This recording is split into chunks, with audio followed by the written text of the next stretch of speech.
Hai semua, selamat datang di channel Baca Saham. Pada video ini, kita akan membahas satu topik dengan judul Saham Besar Harga Paling Wajar. Dividen bisa sampai 10%, PBV di bawah 1 kali, dan laba triliun. Tapi seperti biasa, semua pembahasan ini bukan rekomendasi dan hanya informasi. Ingat, kerugian kamu tanggung sendiri ya. Nah, pada video kali ini saya tertarik membahas saham BBNI karena laporan keuangan Q1 tahun 2025-nya sudah terbit. Tapi sebelum kita membahas terkait laporan keuangannya, kita lihat dulu sekilas informasi umum tentang saham ini. Selama tahun 2025, harganya masih turun 4,8%. Dalam 1 tahun terakhir, harganya masih turun 20,7%. Dan dalam 5 tahun terakhir, harga sahamnya naik 120%. Saat video ini dibuat, BNI berada pada angka 4.140. Dan saham ini juga menarik karena laba di tahun 2025 untuk Q1-nya bisa dikatakan mengalami kenaikan meskipun hanya naik tipis, tapi setidaknya masih naik dibandingkan Q1 tahun 2024. Dan kita lihat di sini jika disetahunkan dalam 1 tahun di tahun 2025 diproyeksikan labanya 21,5 yang mengalami kenaikan dibandingkan tahun 2024. Tapi tentu ini masih terlalu dini karena kita baru sampai di bulan Maret, sehingga untuk data setahunnya kita harus menunggu kinerja perusahaan pada beberapa waktu ke depan. Nah, ada satu hal yang ingin saya tampilkan kepada kamu, yaitu dari sisi potensi dividennya. Kamu tentu tahu, apabila diasumsikan payout rasionya sama, dengan kenaikan laba otomatis akan berdampak juga pada kenaikan dividen. Untuk payout rasionya sendiri, BNI ini merupakan salah satu perbankan atau saham BUMN yang memiliki payout rasio yang masih cukup rendah. Sebut saja seperti BRI yang di tahun 2025 payout rasionya di atas 80%. BMRI yang payout rasionya sekitaran 78%. Sedangkan BNI ini payout rasionya masih berada pada kisaran angka 60-an%, mungkin sekitar 65%. Dan itu artinya apabila labanya mengalami kenaikan, masih ada potensi kenaikan dividen per share. Di sisi yang lain, apabila ada kebijakan terkait kenaikan payout rasionya juga, maka ada potensi kenaikan dari sisi dividen per share-nya juga. Satu hal yang mau saya sampaikan pada kamu bahwa pada tahun 2025 ini angka dividen per share-nya adalah 174,06 per lembar saham. Yang mana jika kita bagi dengan harga saham saat video ini dibuat di angka 4.140, memang yieldnya hanya sekitar 9,03%. Meski begitu, angka ini sudah sangat tinggi untuk saham sekelas BNI.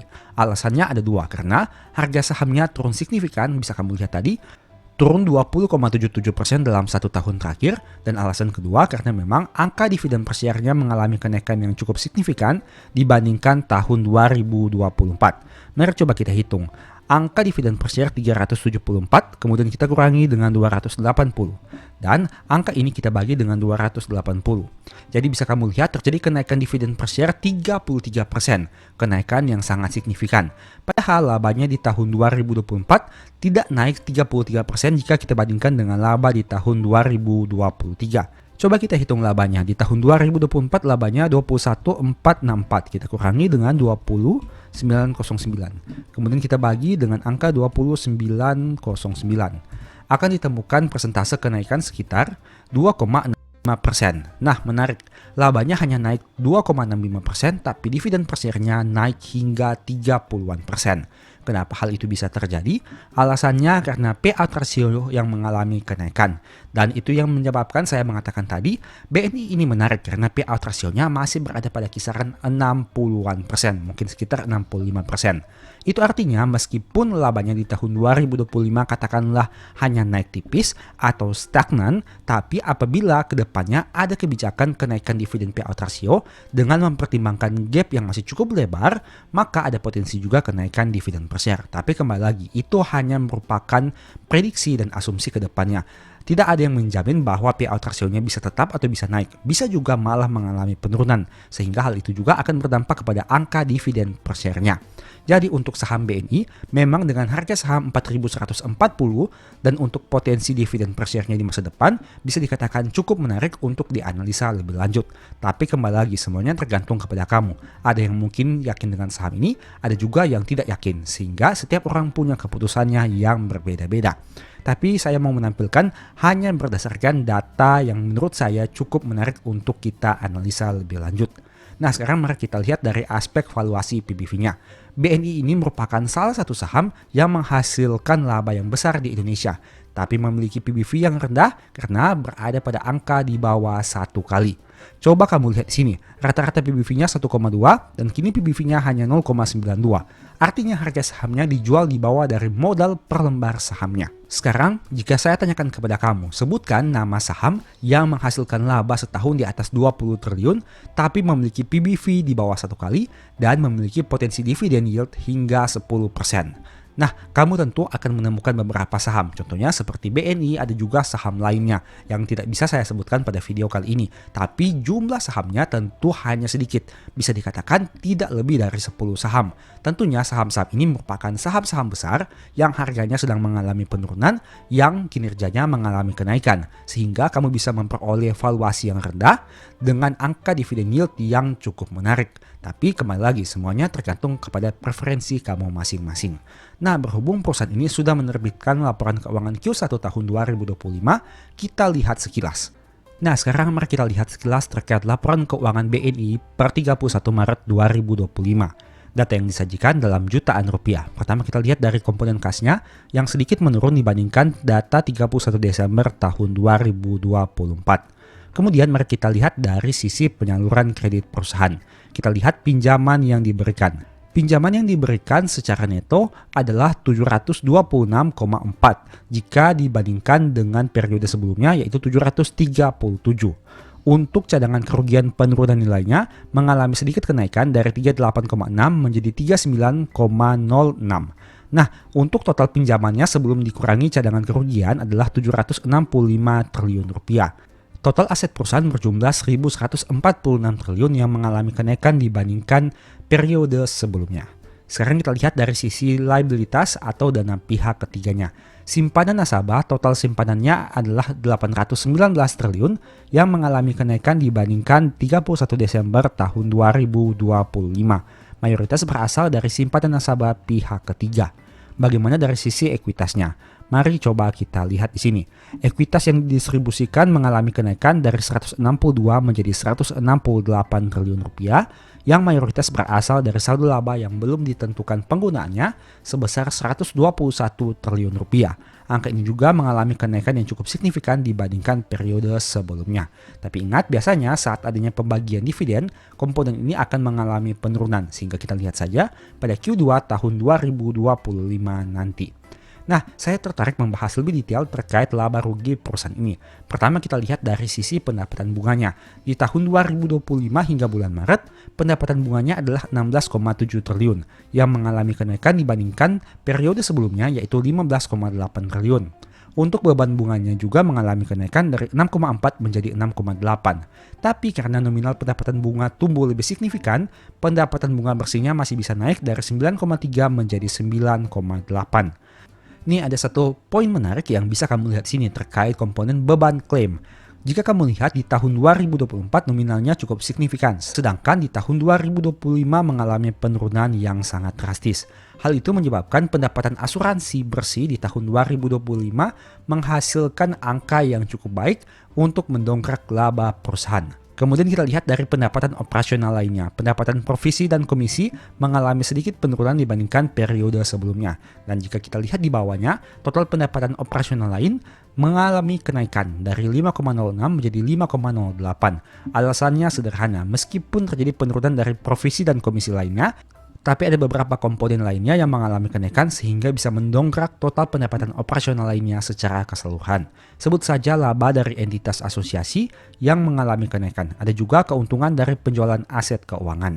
Nah, untuk pembentukan cadangan kerugian penurunan nilai bisa dilihat sini hanya naik tipis dari 1,74 menjadi 1,75. Kita tentu bisa melihat perbedaan yang mencolok antara BNI dan salah satu saham, misalkan saham BRI, yang mana nominal pembentukan cadangan kerugian penurunan nilainya sangat signifikan. Tapi kita juga harus menunggu untuk laporan keuangan Q1 tahun 2025 saham BRI untuk mengetahui informasi pasti terkait nominalnya.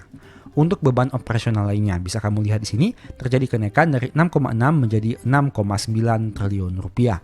Dampaknya apa? Dari semua hal yang tadi kita bahas, laba perusahaan ini masih mengalami kenaikan dari 5,32 menjadi 5,38. Memang kenaikannya tidak signifikan, hanya terkesan naik tipis. Tapi setidaknya BNI masih mampu mencetak kenaikan laba meskipun tipis. Tidak tumbuh 2 digit, tapi setidaknya tidak mengalami penurunan dibandingkan periode yang sama tahun sebelumnya.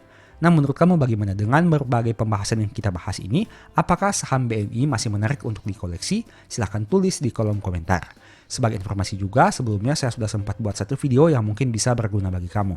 Tonton hingga selesai agar memperoleh pemahaman yang utuh. Nah, apakah dividen investing di saham BBNI itu worth it atau tidak? Kita akan membahasnya di video kali ini. Tapi sebagai informasi, ini bukan rekomendasi dan hanya sebagai informasi saja. Sebagai informasi juga, saham BNI pernah melakukan stock split 1:2 di tahun 2023, sehingga data yang ditampilkan untuk angka dividen per share-nya harus kamu sesuaikan lagi. Ini merupakan tampilan informasi dividen per share BBNI sejak tahun 2015 hingga tahun 2025. Tabel yang ada di tengah ini merupakan angka yang saya dapatkan dari aplikasi Stockbit. Tapi mohon cek lagi datanya, bisa saja ada salah input atau salah hitung. Sedangkan angka yang ada di sebelah kanan ini merupakan angka yang telah saya sesuaikan dengan stock split yang pernah terjadi, di mana total dividen per share-nya adalah 1.518 sejak tahun 2015 sampai tahun 2025. Nah, kemudian kita lihat growth-nya.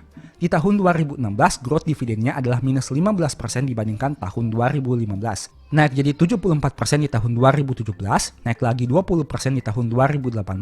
Turun 21% di tahun 2019, naik 2% di tahun 2020, turun 79% di tahun 2021, naik 232% di tahun 2022, naik 168% di tahun 2023, naik 43% di tahun 2024, dan naik 33% di tahun 2025.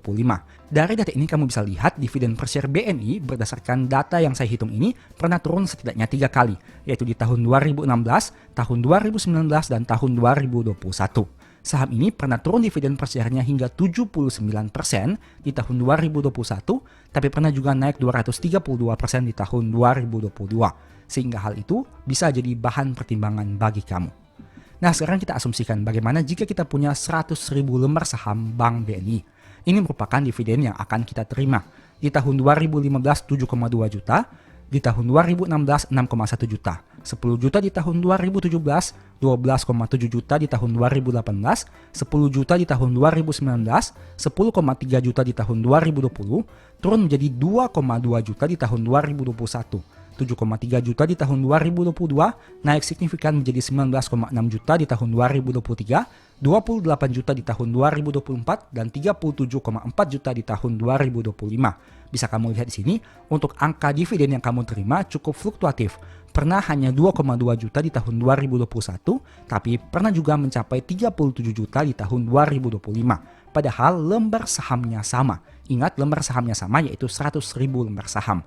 Tapi dividen yang diterima cukup fluktuatif dalam beberapa tahun ini. Nah, sekarang kita asumsikan bagaimana jika kita membeli saham BNI di harga Rp4.000. Itu artinya modal yang kita butuhkan sebanyak 400 juta. Dengan kondisi ini, total dividen per share-nya sudah menjadi 1.518, dan jika kita kalikan 100.000 lembar saham, artinya dividen yang kita terima sudah mencapai 151 juta. Dengan kata lain, balik modal 37,9%. Kita lihat harga saham BNI dalam 10 tahun terakhir. Dengan asumsi harga saham Rp4.000, itu artinya kita membeli saham ini pada harga yang mencapai angka yang cukup tinggi di tahun 2018 dan tahun 2019. Sebenarnya harga sahamnya pernah turun di bawah angka Rp4.000 seperti yang kamu lihat dalam data 10 tahun terakhir ini. Tapi kita gunakan angka harga saham Rp4.000 sebagai contoh harga yang cukup konservatif. Nah, sekilas kita lihat tentang laba Bank BNI dalam beberapa tahun terakhir. Ini merupakan data laba BNI sejak tahun 2015 hingga tahun 2024. Bisa kamu lihat, terkadang ada tahun-tahun di mana labanya mengalami penurunan, tapi ada tahun di mana labanya mengalami kenaikan. Setidaknya sebagai informasi di tahun 2024, BNI mencetak laba tertinggi dalam beberapa tahun terakhir ini. Bahkan sejak IPO-nya, mungkin saja kinerja di tahun 2024 ini merupakan salah satu kinerja terbaiknya. Sehingga hal inilah yang menyebabkan kenapa dividen per share-nya signifikan di tahun 2025. Alasannya karena kinerjanya di tahun 2024 sangat memuaskan. Nah, menurut kamu bagaimana dengan kondisi ini? Apakah BNI ini merupakan salah satu saham yang menarik untuk dikoleksi dari aspek dividennya? Mengingat jika dibandingkan dengan BRI, Mandiri, dan BCA, BNI ini masih memiliki valuasi yang paling rendah, sehingga ada potensi kemungkinan mungkin saja harga sahamnya bisa mengalami kenaikan.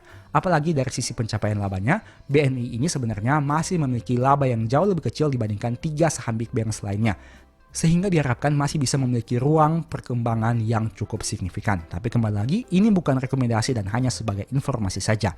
Ini merupakan data di masa lalu, dan di masa depan tidak ada yang bisa mengetahui secara pasti akan terjadi seperti apa.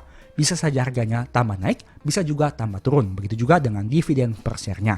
Sehingga kamu harus memiliki mitigasi risiko apabila tertarik dengan saham ini. Ingat pada video ini selalu ingat bahwa semua saham yang disebutkan bukan rekomendasi dan hanya bersifat edukasi serta informasi. Mohon juga agar dapat mengecek kembali data yang ditampilkan karena bisa saja terjadi kesalahan pengetikan atau pengambilan data. Di video berikutnya ingin dibahas materi apa lagi? Tulis di kolom komentar ya.